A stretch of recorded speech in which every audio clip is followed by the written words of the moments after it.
guys, this is Samir from HST class 678 and welcome to all of the session।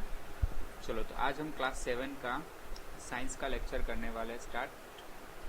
हम थे last time lesson number 6 पर जिसका नाम lesson number 7 पर जिसका नाम है weather climate and adaptation of animals to climate. Okay, वहाँ पर हमने ये सारी चीज़ें ख़त्म कर ली थी, देख लिया था कि क्या होता है क्लाइमेट, क्या होता है weather.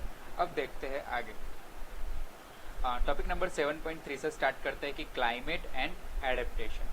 Climate has a profound effect on all living organism. देखो, क्लाइमेट एक ऐसी चीज़ है जो क्या करती है, अफेक्ट करती है सारे लिविंग ऑर्गेनिजम्स पे। ओके, चलो। Animals are adapted to survive in the conditions in which they live. देखो, एनिमल्स जो भी है ना, वो अपना सर्वाइव एक प्रीफर कंडीशन में कर पाते हैं, मतलब कि उनको भी एक अच्छा सा टेम्परेचर चाहिए होता है, ठीक है। फिर उनको भी मीडियम हवा जो होती है वो ना ही तो ज़्यादा ठंडी चाहिए होती है, ना ही तो ज़्यादा गर्म चाहिए होती है। ओके, कुछ एनिमल्स ऐसे होते हैं जो ठंडी में ही जी पाते हैं, कुछ एनिमल्स ऐसे होते हैं जो गर्मी में जी पाते हैं। Okay, and animals living in very cold and hot climate must possess special features to protect themselves against the extreme cold और हीट। देखो, और कुछ एनिमल्स जो गर्मी में रह पाते हैं तो उनकी बॉडी किस तरह की होती है कि प्रोटेक्टेड होती है कि वो गर्मी से बच पाए, और जो ज़्यादा कोल्ड में रहते हैं, एक्सट्रीमली कोल्ड जगह पे रहते हैं, ऐसे एनिमल्स की बॉडी इस तरह से बनी हुई होती है कि वो ज़्यादा ठंडी को सहन कर पाए। And recall from chapter 9 of your class 6 science book the definition of adaptation, a feature and habits that help animals to adapt to their surrounding are a result of the process of evolution। देखो, अभी क्या है कि जो भी habits है animals की adapt करने की, जो सराउंडिंग्स, उसके आसपास का जो भी टेम्परेचर है और जो भी क्लाइमेट है उसको एडप्ट करने की क्या रहती है, एक एबिलिटी रहती है उनकी, ठीक है, कि वो ऐसे ही टेम्परेचर को क्या एडेप्ट कर लेते हैं जिस जगह पे वो रहते हैं। जैसे कि हम यहाँ पर रहते हैं अपने टाउन में, तो अपने टाउन में जिस तरह का टेम्परेचर है वो अभी हमें क्या है, प्रिफरेबल है। और अगर हम ये अपनी जगह छोड़ के कहीं दूर चले जाए जहाँ पर अपनी जगह से अलग किस्म का क्या हो, टेम्परेचर देखने को मिले, फिर हवा देखने को मिले। ओके, तो वो सारी चीज़ें मैटर करती है कि जब जब आपका सराउंडिंग चेंज होगा तब वो चीज़ आपको एडप्ट करनी पड़ेगी, ठीक है, और एडप्ट करने के लिए थोड़ा सा टाइम आपको लगेगा। And in chapter 9 you will learn about the effect of weather and climate on soil. देखो, जो भी क्लाइमेट चेंज होता है, वेदर चेंज होता है ना, उसकी वजह से सॉइल, आपकी मिट्टी जो रहती है, मिट्टी में भी कुछ चेंजेस आते हैं। And here we will study the effect of climate on animals only. अभी हमें क्या पढ़ना है, सिर्फ एनिमल्स पे क्या इफेक्ट करते हैं वेदर और क्लाइमेट, उसके बारे में। And in class 6 you have read about adaptation of animals to certain habitats as example of adaptation of animals to climate condition. We discuss only animals living in polar regions and tropical rainforest। देखो, as a example यहाँ पे adaption में क्या दिया गया है कि animals to climate condition, we discuss only animals living in polar region and tropical rain forest. अभी हम बात करेंगे सिर्फ ऐसे एनिमल्स की जो पोलर रीजन्स में रहते हैं, ठीक है, जहाँ पे बर्फ ज़्यादा है वैसे रीजन में, और ट्रॉपिकल रेन फॉरेस्ट जहाँ पर रेन ज़्यादा होती है वैसे जंगलों में जो एनिमल्स रहते हैं, उनकी बात करने वाले हैं। And as the suggest the polar regions are situated near the poles. यहाँ पे दिया गया है कि in other words north pole and south pole. Okay, north pole और साउथ पोल की बात की है तो some well known countries that belong to polar region are Canada, Greenland, Iceland, Norway, Sweden, Finland, Alaska in यूएसके and Siberian region of Russia. देखो, ये सारे कैसे हैं, पोल्स है, कुछ इसमें साउथ पोल्स है, कुछ इसमें नॉर्थ पोल है, जहाँ पर क्या रहती है, बर्फ छाई हुई रहती है, ठंडी रहती है। An example of some countries where the tropical rain forest are found are India. India में ट्रॉपिकल रेन फॉरेस्ट होते हैं, ठीक है। फिर Malaysia, Indonesia, Brazil, Republic of Congo, Kenya, Uganda and Nigeria. ये सारी जगह क्या है, ट्रॉपिकल रेन फॉरेस्ट यहाँ सारी जगहों पर आया हुआ है। अभी एक्टिविटी 7.2 करना है कि take an outline map of the world mark the polar region in blue, similarly mark the tropical region in red. आपको क्या लेना है, एक मैप लेना है बड़ा सा वर्ल्ड का, और उसमें मार्किंग करना है कि पोलर रीजन का, कि पोलर रीजन को ब्लू मार्क करो, सिमिलरली ट्रॉपिकल रीजन को रेड मार्क करो। ओके, जहाँ जहाँ पर जो कंट्री में पोलर रीजन है वहाँ पर ब्लू टिक मार्क करो, और जहाँ जो कंट्री में ट्रॉपिकल रीजन है वहाँ पर रेड मार्क करो। तो सबसे पहले देखते हैं कि पोलर रीजन में क्या होता है, कि the polar regions present an extreme climate and these regions are covered with snow and it is very cold for most part of the year। देखो ये जो पार्ट रहता है ना पोलर रीजन में सब जगह पे बर्फ छाई हुई रहती है, स्नो होता है। ओके, और वहाँ का क्लाइमेट पूरा का पूरा कोल्ड रहता है and most of the year. Okay, पूरे साल के दौरान यहाँ पर क्या रहता है, ठंडी रहती है, कोल्ड छाया हुआ रहता है, स्नो बर्फ ही आपको दिखता है। And for 6 months the sun does not set at the poles while for the other 6 months the sun does not rise। देखो यहाँ पर 6 महीने तक क्या रहता है, सन रहता है, और 6 महीने तक सन नहीं रहता है। ओके, चलो, and in winters the temperature can be as low as -37 degree Celsius. Sun रहता है और नहीं रहता है, उसका मीनिंग क्या है कि पहले जो 6 months है तो the sun does not set at the poles, sun set नहीं हो पाता है पोल्स पे। Okay, while for the other 6 months, और दूसरे 6 month है उसमें जो सन होता है वो राइज ही नहीं होता है, सन वहाँ पे निकलता ही नहीं है दूसरे 6 महीने। And in winters the temperature can be as low as -37 degree Celsius. देखो ये जो पोल्स है ना, नॉर्थ पोल साउथ पोल, यहाँ पर 12 महीने तक सन दिखता ही नहीं है, 6 महीने तक वहाँ पे सन राइज नहीं होता, और 6 महीने तक उस पोल पे सन सेट ही नहीं हो पाता। और इसी वजह से वहाँ पे जो ठंडी रहती है, बर्फ जमा हुआ रहता है, वो कम्प्लीटली क्या होता है, फ्रीजिंग पॉइंट होता है वहाँ पे। ओके, तो वहाँ का टेम्परेचर विंटर में अगर आप देखने जाओगे तो -37 डिग्री सेल्सियस होगा।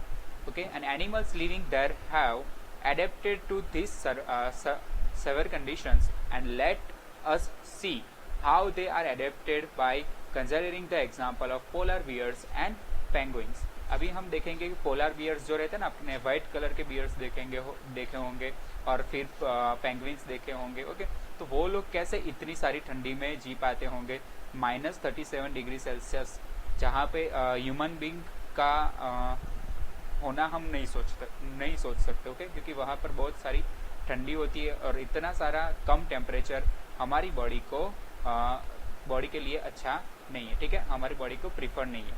चलो, polar bears have white fur so that they are not easily visible in the snowy white background. देखो पोलर बियर्स जो रहते हैं ना, उनके फर मतलब कि उनके बाल कैसे होते हैं, वाइट कलर के होते हैं।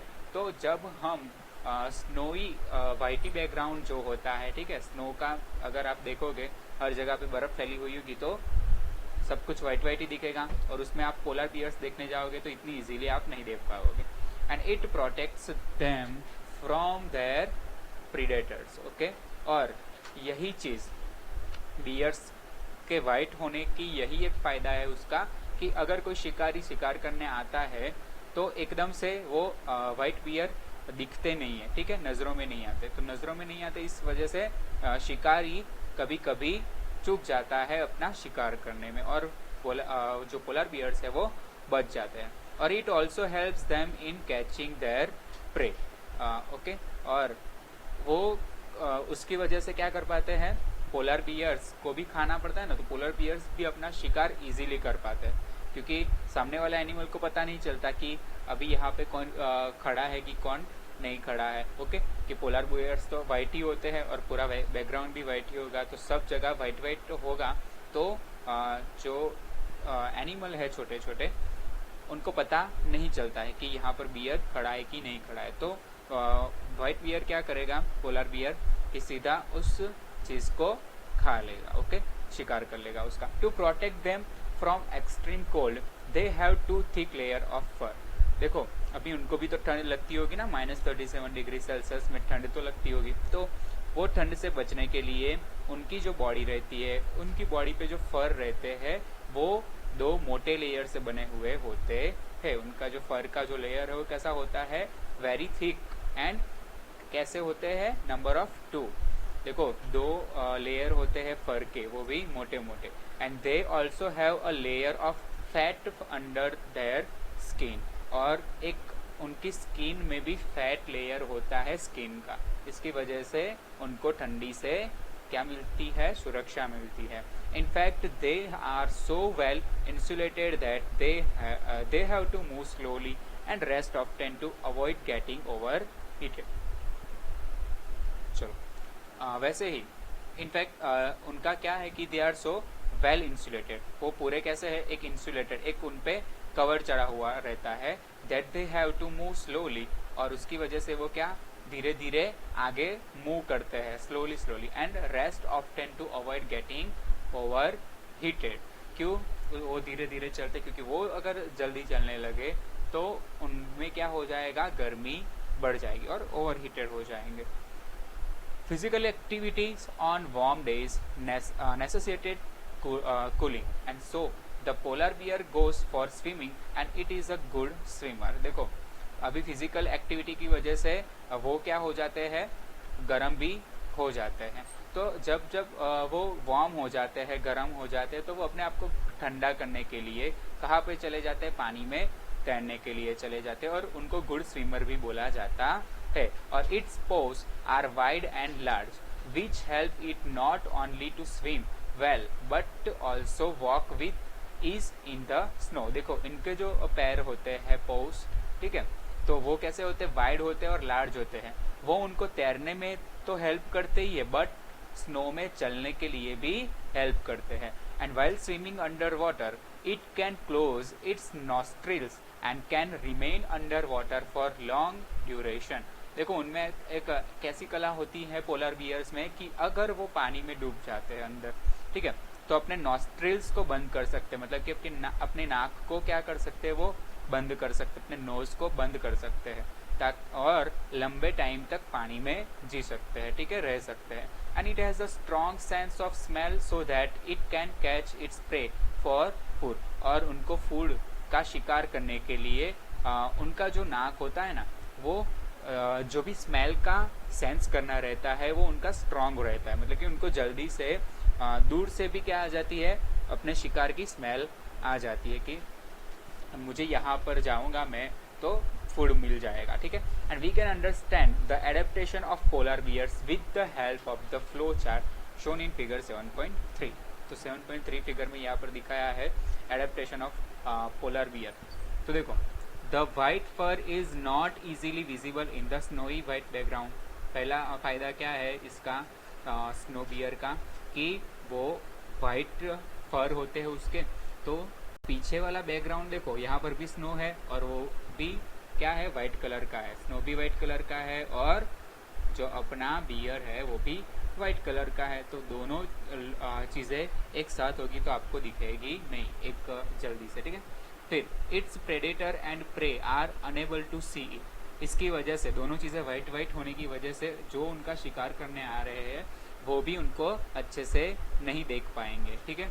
चलो फिर देखते कि it has a very strong sense of smell. वो क्या कर लेते हैं, किसी भी चीज़ की स्मेल को वेरी स्ट्रॉन्ग, मतलब कि दूर से भी क्या कर लेते हैं, सूंघ लेते हैं और पहचान जाते हैं कि मुझे मेरा शिकार यहाँ पर मिल जाएगा। It helps the bear to locate and catch its prey. Okay, कि उनको उनका शिकार कहाँ पे मिलेगा वो इजीली पता चल जाएगा। It has long curve and sharp close. उनके जो क्लोज होते हैं वो कैसे होते हैं, लॉन्ग होते हैं, ठीक है, लंबे कर्व वाले होते हैं और शार्प होते हैं, जिसकी वजह से क्या कर पाए, वो आइस पे अच्छी तरह से चल पाए। उनके जो पैर रहते हैं ना, ये देखोगे तो कैसे होंगे, लॉन्ग होंगे और ज़्यादा पड़ते कर्व होंगे। चलो, it has two thick layer of fur. उनके जो फर का लेयर है ना, बालों वाला लेयर, वो 2 लेयर होते हैं और 2 कैसे मोटे मोटे लेयर होते हैं। इसकी वजह से वो क्या हो पाते हैं, ठंडी के सामने से प्रिवेंट कर पाते हैं। And this keep it warm in cold weather. और वो कोल्ड वेदर में क्या वार्म रह पाते हैं, गर्म रह पाते हैं। चलो, it has a layer of fat under its skin. उनकी जो लेयर है, ओके, जो फर का लेयर है उसके नीचे अगर आप देखोगे तो स्किन का बड़ा सा मोटा सा फैट लेयर आपको देखने को मिलेगा। And the fat insulates its body from cold and keeps it warm. देखो जो फैट इंसुलेट्स है ना, वो क्या करते हैं, बॉडी को ठंड से बचाते हैं और उनको गर्म रखते हैं।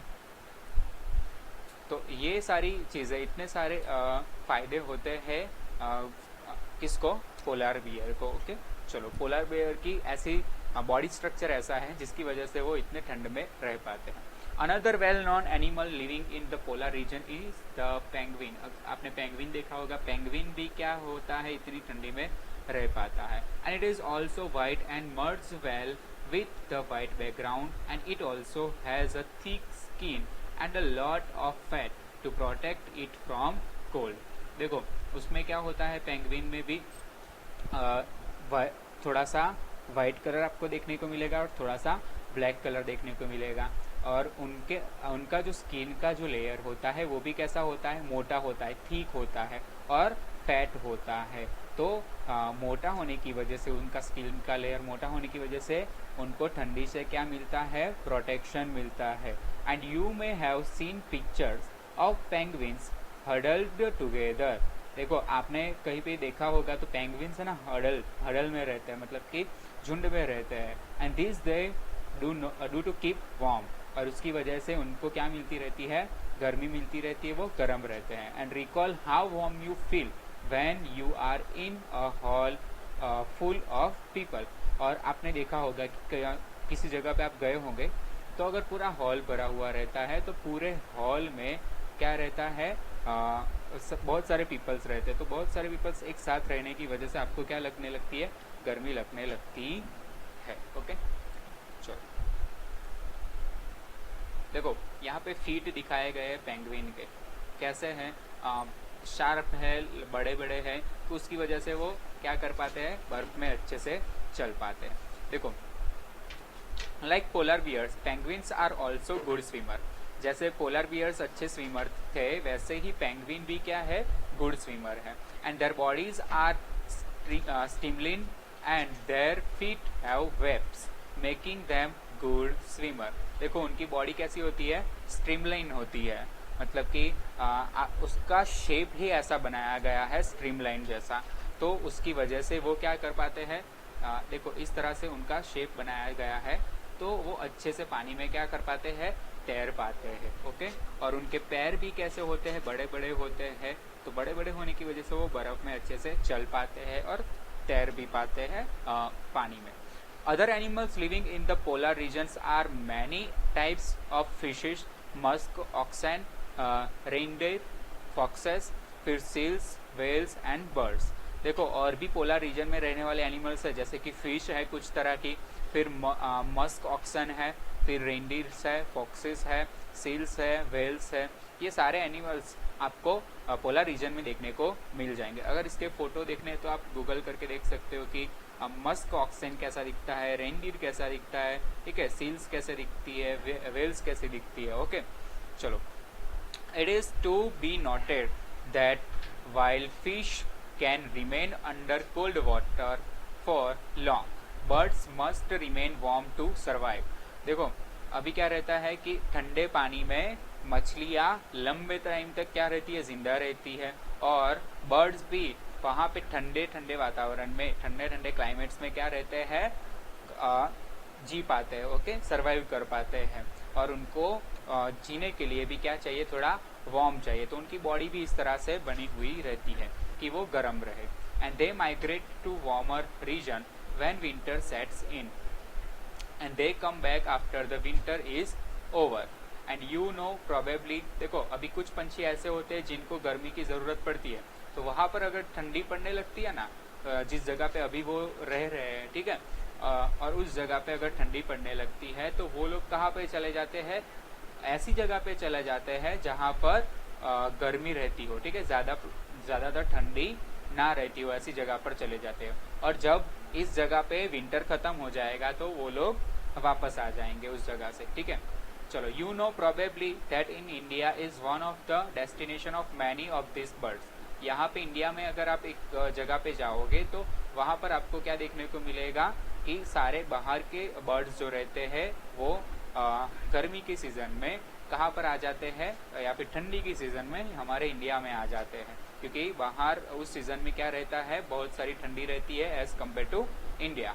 चलो, you know probably that India is the one of the destination of many of these birds, and you must have seen or heard about the Siberian crane that comes from Siberia to place like Bharatpur in Rajasthan and Sultanpur in Haryana and some wetlands of northeast and some other parts of India.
चलो, हाँ, तो अभी क्या होता है, यहाँ पर एक एग्जाम्पल दिया गया है कि यू मस्ट हैव सीन और हर्ड, अभी आपने देखा होगा या फिर सुना होगा साइबेरियन क्रेन के बारे में। वो लोग क्या करते हैं, साइबेरिया प्लेस से भरतपुर आ जाते हैं हमारे राजस्थान में, ठीक है, और सुल्तानपुर इन हरियाणा, या फिर हरियाणा में जो सुल्तानपुर आया हुआ है वहाँ पे आ जाते हैं।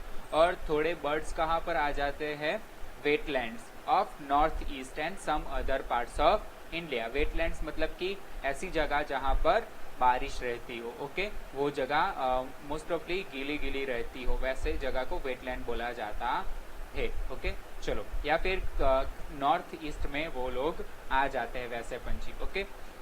तो क्योंकि हमारे इंडिया का temperature as compare to their countries is most comfortable to there, okay. चलो, उनके लिए क्या है, मोस्ट कंफर्टेबल है हमारा इंडिया का टेम्परेचर अब इनटू विंटर में, ओके, क्योंकि वहाँ पर क्या रहता है, उस टाइम बर्फ पड़ जाती है, बहुत सारी ठंडी लग जाती है उन लोगों को, तो वो ठंडी से बचने के लिए, प्रोटेक्ट करने के लिए वो कहाँ पे आ जाते हैं, इंडिया में आ जाते हैं, ओके।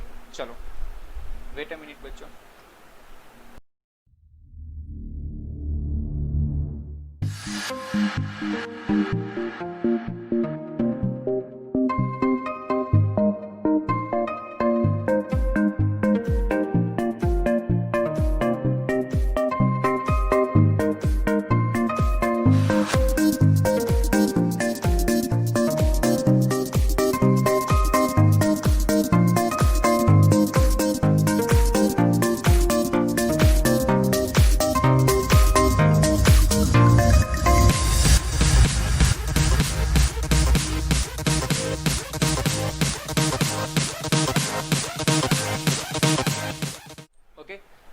ऐसी भी एनिमल्स, ऐसे भी बर्ड्स होते हैं जो एक जगह से दूसरी जगह क्या करते हैं, मूव करते रहते हैं as compare to their climate, okay. चलो, अभी यहाँ पे डिड यू नो दिया गया है तो पढ़ लेते हैं कि सम माइग्रेटरी बर्ड्स ट्रैवल। देखो, माइग्रेटरी बर्ड्स किसे बोला जाता है, जो अपने क्लाइमेट के हिसाब से क्या करते रहते हो, जगह बदलते रहते हो। Travel as much as 15,000 kilometre to escape the extreme climate condition at home. देखो, उनको क्या 15,000 किलोमीटर का ट्रैवल क्या करना पड़ता है, डिस्टेंस ट्रैवल करना पड़ता है एक कंट्री में से दूसरी जगह जाने के लिए, दूसरी कंट्री में जाने के लिए, पूरा क्लाइमेट चेंज करने के लिए क्या करना पड़ता है, 15,000 किलोमीटर का डिस्टेंस ट्रैवल करना पड़ता है। And generally they fly high where the wind flow is helpful and the cold condition allow them to disperse the heat generated by their flight muscles। देखो अभी क्या होता है कि जब वो ऊंचे आसमान में उड़ते हैं तो विंड फ्लो होती है, तो विंड फ्लो ऊपर की तरफ ज्यादा होती है, तो वो क्या करते हैं, हेल्प करते हैं। वो जो हवा बहती है ना ऊपर की तरफ, वो हवा उनको क्या हेल्प करती है कि जब वो उड़ते जाते तो उनके पंख हिलाते जाते हैं ना, तब उनके पंख क्या हो जाते हैं, गर्म हो जाते हैं। तो गर्म हो जाने की वजह से ये जो उनकी बॉडी होती है वो बॉडी भी गर्म होने लगती है। ओके, और पूरी बॉडी को ठंडा भी करना पड़ता है। तो ये जो विंड फ्लो होती है ना, ये विंड क्या करती है, उनकी बॉडी को ठंडा करती है। And but how this birds travel to the same place years after year is still a mystery. But ये एक चीज तो मिस्ट्री ही रही है कि बर्ड्स इतने सारे किलोमीटर्स कैसे ट्रैवल कर लेते होंगे एक ही साल में। ओके, और it seems that this birds have a built in sense of direction and known in which direction to travel. और उनको पता भी उनके अंदर सेंस होती है ऐसी कि उनको कौन से डायरेक्शन में जाना है। ठीक है, ऐसे तो पता है, उनके पास थोड़ी ना गूगल मैप है कि वो देख लेंगे खोल के कि मुझे इंडिया जाना है तो यहाँ इस रास्ते से मैं जाऊँगा। ठीक है, ऐसा नहीं होता है। उनके अंदर एक सेंस रहती है कि वो सेंस उनको हेल्प करती है कि उनको कौन सी डायरेक्शन में जाना है। And some birds probably use landmarks to guide them and many birds may be guided by the sun during the day and stars at night. देखो अभी कोई कोई पंछी क्या करते हैं, किसी जगह का लैंडमार्क देख के पता करते हैं प्रोबेबली। ठीक है, एक ऐसा अनुमान लगाते हैं वो बर्ड्स कि नहीं ये जगह से इस तरफ से जाने का रहता है। ठीक है, और यहाँ से हम दूसरी कंट्री तक जा पाएंगे। और अदर बर्ड्स क्या करते हैं कि सन ड्यूरिंग डे सन क्या होता है, सन को देखते हैं और ऑब्जर्व करते हैं। ऑब्जर्व करने के बाद क्या करते हैं, जब रात हो जाती है तब रात को वो लोग ट्रैवल स्टार्ट करते हैं अपना। And there is some evidence that birds may use the magnetic field of the earth to find direction. और कुछ साइंटिस्ट के पास ऐसे एविडेंस है, कैसे एविडेंस है कि हमारा जो पूरा वर्ल्ड मतलब पूरा अर्थ जो है ना, वो पूरा अर्थ एक मैग्नेट कहलाता है। और यहाँ पर नॉर्थ और साउथ पोल रहता है। तो नॉर्थ और साउथ पोल एक आपको पता होगा कि मैग्नेट क्या फील्ड करता है, मैग्नेटिक फील्ड प्रोड्यूस करता है। ओके, तो इस मैग्नेटिक फील्ड के दौरान, ठीक है, इस मैग्नेटिक फील्ड के हेल्प से कोई कोई बर्ड्स क्या करते हैं, माइग्रेट होते हैं, मतलब कि कौन सी डायरेक्शन में जाना है वो फिक्स करते हैं। And it is not only birds that migrate, mammals, many types of fish and insect are also known to migrate seasonally in search of more hospitable climate। और देखो अकेले बर्ड्स ही माइग्रेटेड नहीं होते, मतलब कि अकेले बर्ड्स ही ऐसे नहीं है कि एक जगह से दूसरी जगह रहने चले जाते हैं क्लाइमेट, अलग अलग क्लाइमेट में। बट कुछ ममल्स भी ऐसे हैं जो और कुछ फिशेस भी ऐसी है जो अपना हॉस्पिटेबल मतलब कि कंफर्टेबल क्लाइमेट पाने के लिए एक जगह से दूसरी जगह ट्रैवल करने लगते हैं। ओके, चलो अभी देखते हैं आगे कि ट्रॉपिकल रेन फॉरेस्ट के बारे में देखते कि the tropical region has generally a hot climate because of its location around the equator and even in the coldest month the temperature is generally higher than about 15 degree Celsius. देखो जो tropical region रहता है ना, वो generally क्या रहता है, गर्म क्लाइमेट रहता है वहाँ पे। क्यों? क्योंकि जो लोकेशन है वो किसके अराउंड है, इक्वेटर के अराउंड है।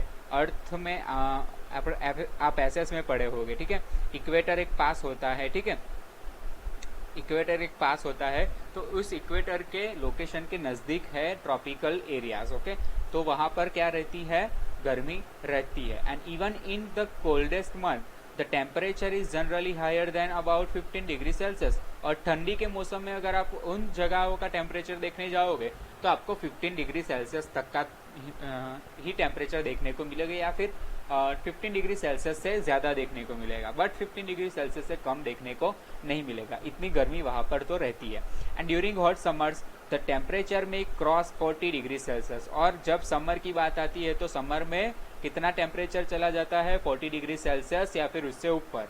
And days and night are almost equal in the length throughout the year, क्योंकि यहाँ पर बीच में इक्वेटर के नज़दीक में ये सारे ट्रॉपिकल एरियाज है, तो ट्रॉपिकल एरियाज में दिन और रात की लेंथ जो रहती है वो इक्वल रहती है। Okay, and this regions get plenty of rainfall, और यहाँ पर रेनफॉल भी होता है। And important feature of the region is the tropical rain forest, यहाँ पर बहुत सारी बारिश होती है, इसकी वजह से इस एरिया को क्या बोला गया है, ट्रॉपिकल रेन फॉरेस्ट बोला गया है। And tropical rain forest are found in western Ghats of Assam in India, south east in Asia, central America and central Africa. देखो ये जो ट्रॉपिकल रेन फॉरेस्ट है कहाँ पर देखने को मिलता है, found in western Ghat.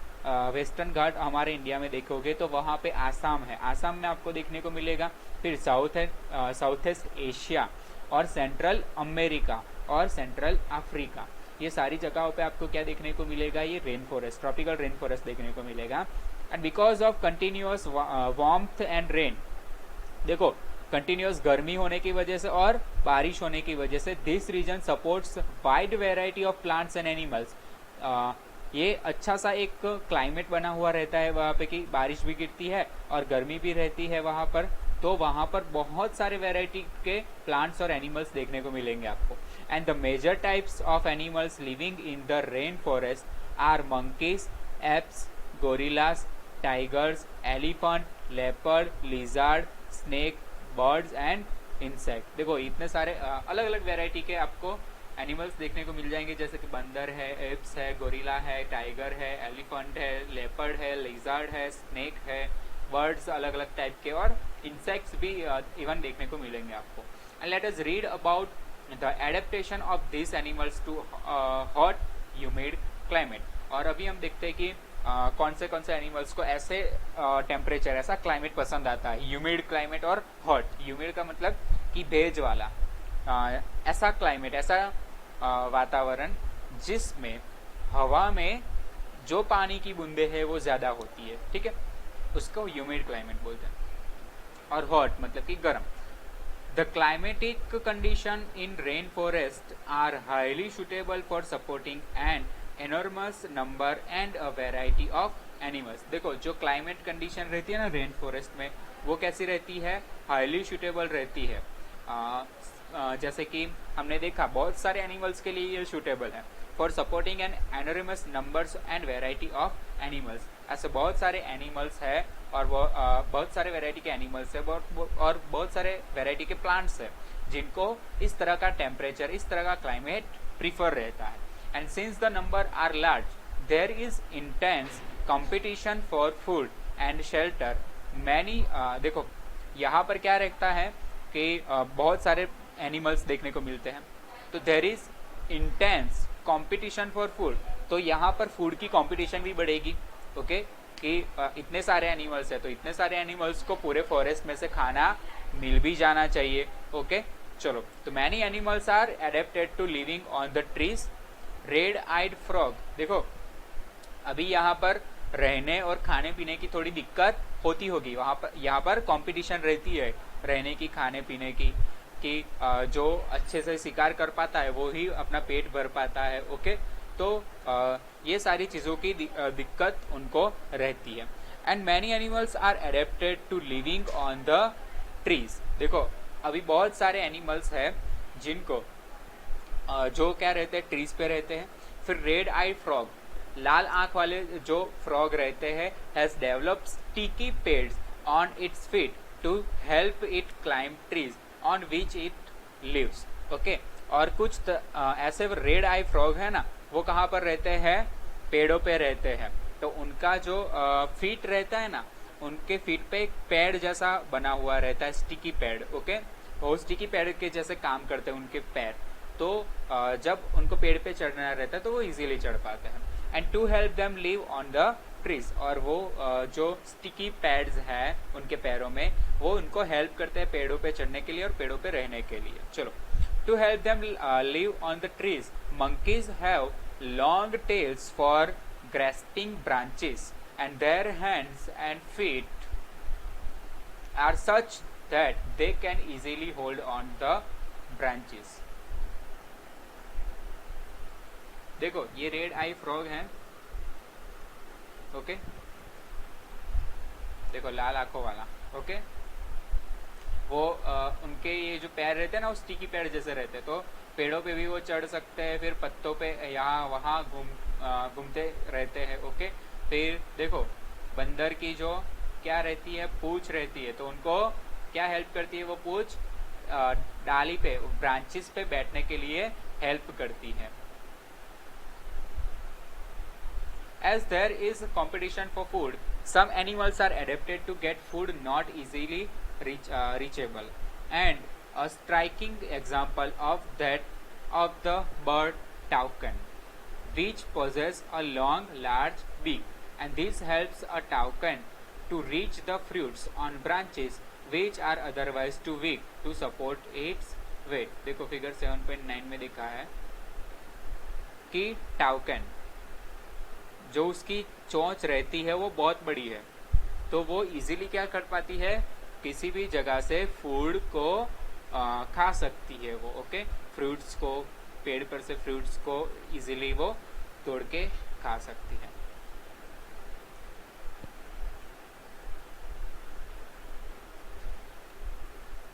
Many tropical animals have sensitive hearing, sharp eyesight, thick skin, and a skin color which helps them to camouflage by blending with the surrounding.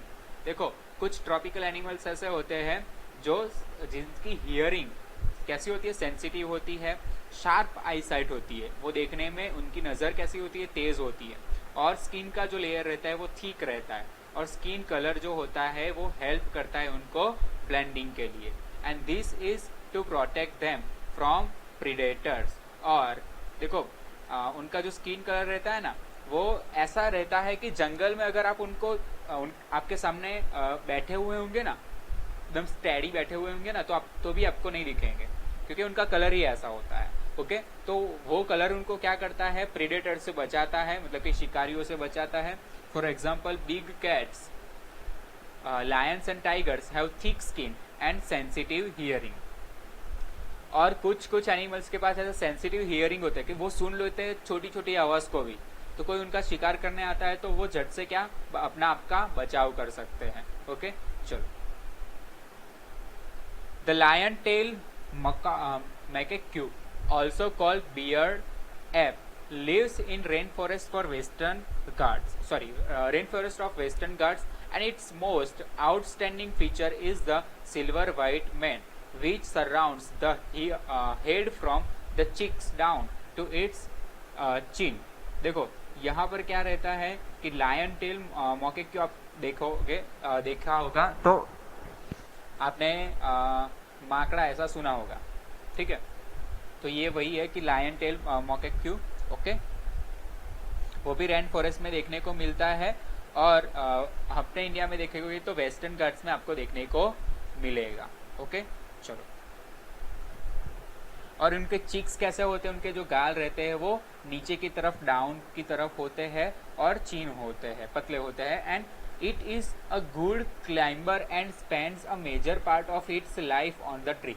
और वो अच्छे क्या होते हैं, क्लाइंबर होते हैं, मतलब कि पेड़ पे झट से चढ़ जाते हैं और एक पेड़ से दूसरे पेड़ पे कूदने में वो माहिर रहते हैं, ओके। और अपनी पूरी जिंदगी ज्यादातर वो पेड़ पे बिताते हैं। And it feeds mainly on fruits, और वो ज्यादातर फ्रूट्स ही खाते हैं, और इट ऑल्सो इट्स सीड्स, और वो सीड्स भी खाते हैं, यंग लीव्स भी खाते हैं, स्टेम्स खाते हैं, flowers and birds. In short पूरे के पूरे वेजिटेरियन है ये। और this beard ape also searches for insect under the bark of the tree. देखो और एक ये इंसेक्ट भी खाते हैं। इंसेक्ट कहाँ पर से खाते हैं कि पेड़ों की जो बार्क, मतलब कि आपने पोपड़ियाँ देखी होगी पेड़ों की, तो वो पोपड़ियों को निकालते हैं ना, तो उनके नीचे क्या रहते हैं, इंसेक्ट रहते हैं, तो वो इंसेक्ट भी ये लोग खाते हैं। And since it is able to get sufficient food on the trees, और ऐसे जो एनिमल्स है वो अपना सफिशिएंट फूड कहाँ पर से पा लेते हैं, ट्री पर से। और it rarely comes down on the ground, और वो रेयरली मतलब कि बहुत ही कम वो क्या आते हैं, जमीन पर आते हैं, okay. And another well known animal of Indian tropical rain forest is elephant. देखो फिगर में दिखाया है, वैसे तो आपने देखा ही होगा इन इंडियन एलिफेंट. ओके, चलो. It has adapted to the condition of rainforest in many remarkable ways. And look at its trunk. It uses it as a nose because of which it has a strong sense of a smell. देखो उसकी जो आपने trunk देखी होगी, वो trunk क्या है उसके लिए, नोज का काम करती है. और वो बहुत ही सेंसिबल रहता है उसका नोज. वो बहुत जो अपने आसपास की स्मेल रहता है वो बहुत दूर से ही क्या कर लेता है, पहचान लेता है कि किसकी स्मेल आ रही है. चलो. And the trunk is also use by it for picking up food. और ट्रंक दूसरी किस तरह से यूज होती है हाथी में, कि फूड को पिक करने के लिए, फूड को नीचे से उठाने के लिए उसकी सूंड का वो क्या करता है, यूज करता है. And this can tear the bark of trees that elephant loves to eat. And so the elephant is able to handle the competition for food rather well. And large ears of elephant help it to hear even very soft sound. They also help the elephant to keep cool in the hot and humid climate of the rainforest. देखो अभी क्या होता है कि elephant able to handle the competition. Elephant में ऐसी ability है कि वो अगर फूड की कंपटीशन हो तो उसमें अच्छे से क्या परफॉर्म कर पाए. ओके, वो कहीं पे भी जाता है एनिमल्स तो उसको फूड के लिए इतनी ज़्यादा तकलीफ नहीं पड़ती. एंड लार्ज ईयर्स, उसके जो बड़े बड़े कान हैं तो उसको क्या हेल्प करते हैं कि वेरी सॉफ्ट साउंड उसको सुनाई देता है. जो उसके सराउंडिंग का जो भी साउंड रहता है वो अच्छे से सुनाई देता है. And they also help the elephant.